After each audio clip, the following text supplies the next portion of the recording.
world-class digital forensic lab to support the investigation of complex corruption and financial crime. We are making steady progress in implementation of the recommendations of the State Capture Commission, including signing into law several legislative reforms. The Special Investigating Unit and Asset Forfeiture Unit report that over 10 billion rand has been recovered in state capture-related cases. Now, this year, the Department of Justice and Constitutional Department will report on the review of the Anti-Corruption Architecture National Anti-Corruption Advisory Council. This is expected to streamline legislation to eradicate duplication of mandates and foster greater cooperation between law enforcement agencies. And we will finalize the whistleblower protection framework and introduce the Whistleblower Protections Bill in Parliament during this financial year.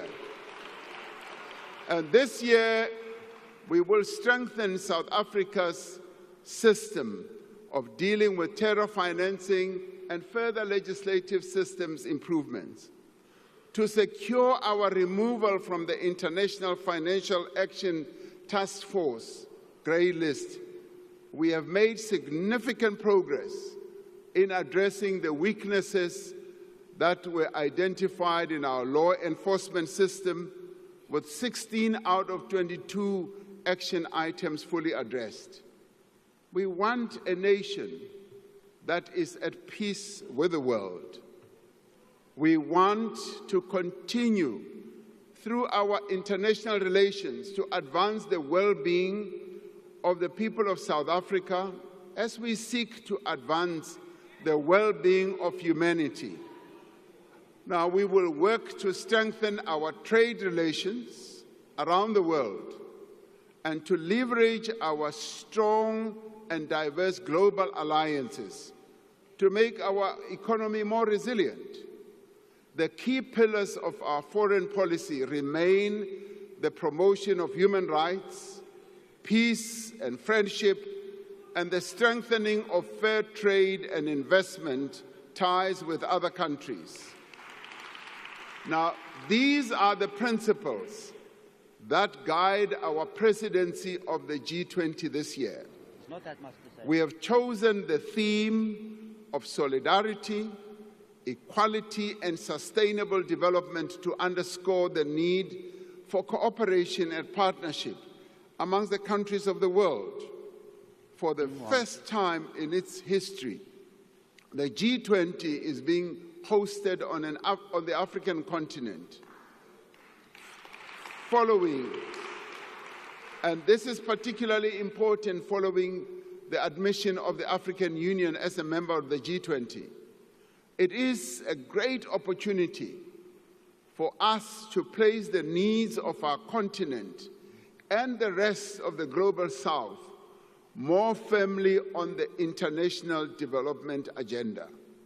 Our G20 presidency is a valuable opportunity for South Africa to advance efforts towards greater global economic growth and sustainable development.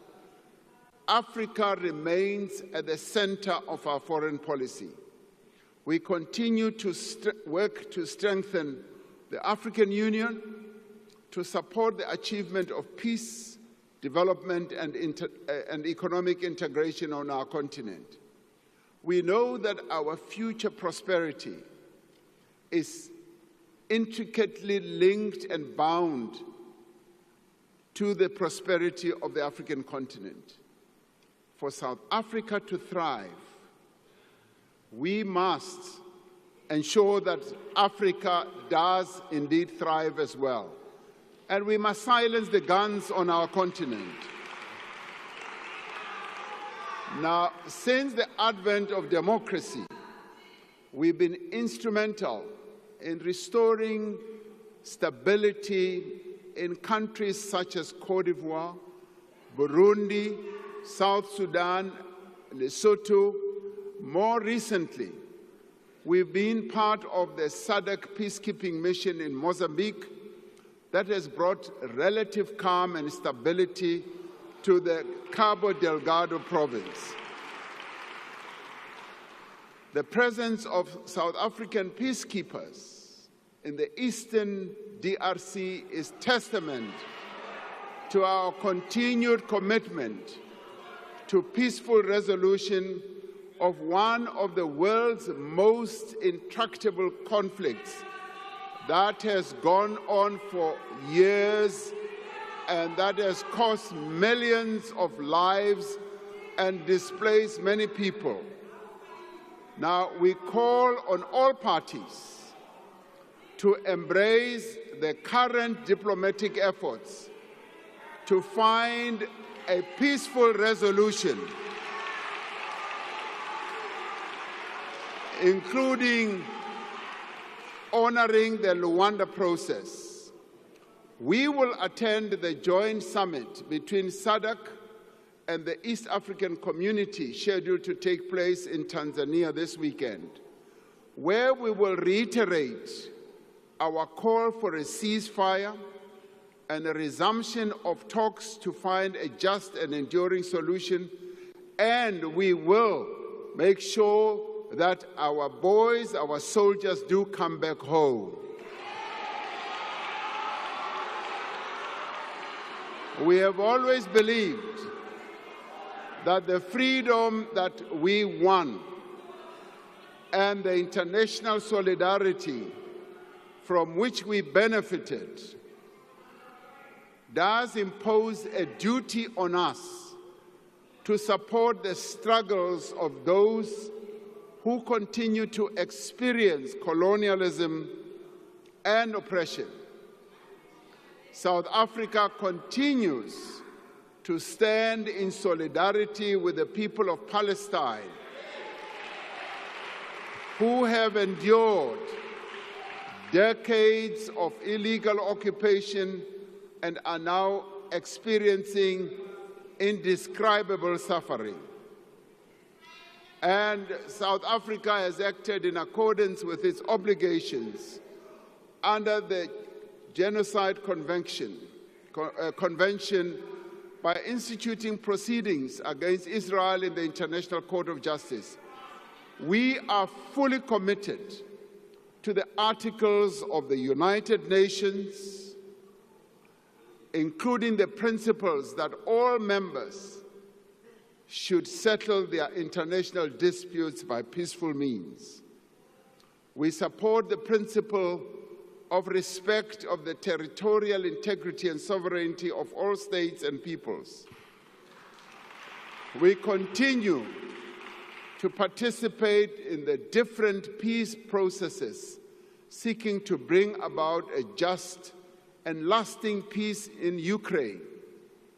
South African delegations have been instrumental in developing a framework for negotiations towards a just peace in Ukraine based on the UN Charter and international law. Our country continues to advance its agenda of cooperation and multilateralism through its membership of the United Nations, the African Union, the Non-Aligned Movement, BRICS, and a number of other international bodies.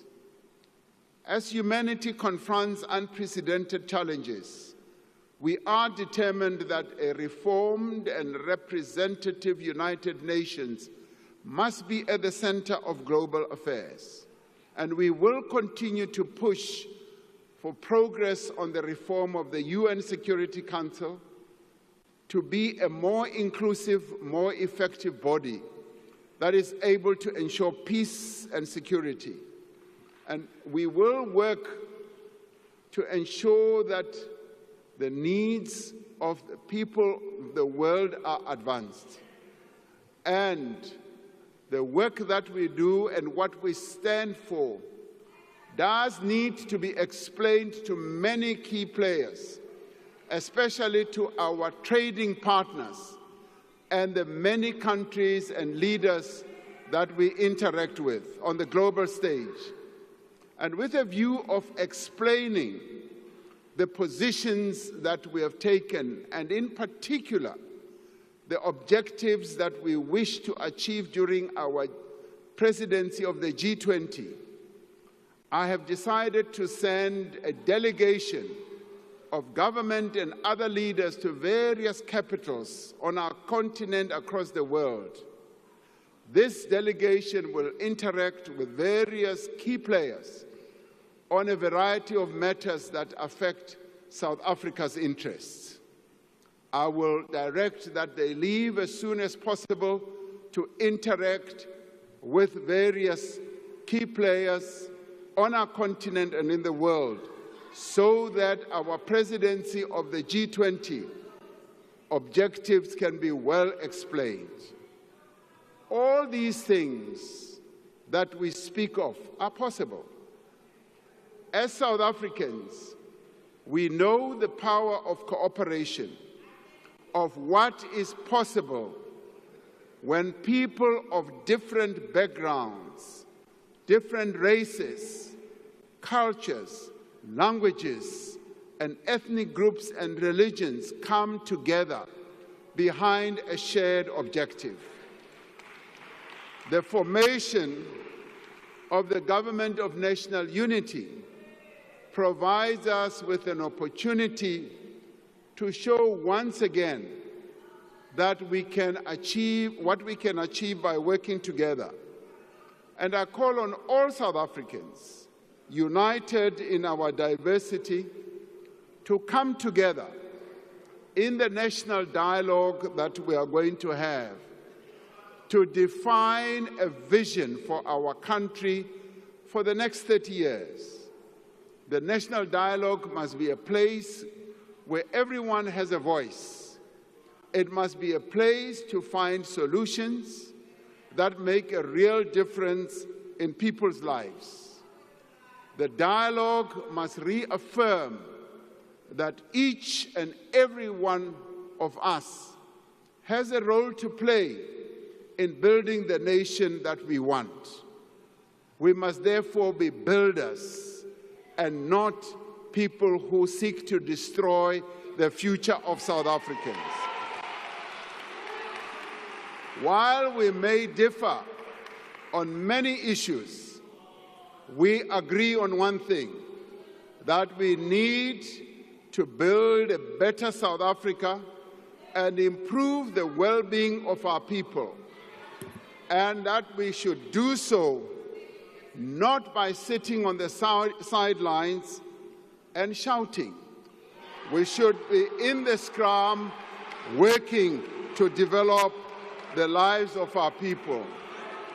And so, as we enter the new era in the world and in our own country, let us speak of empathy, of compassion that we have for one another.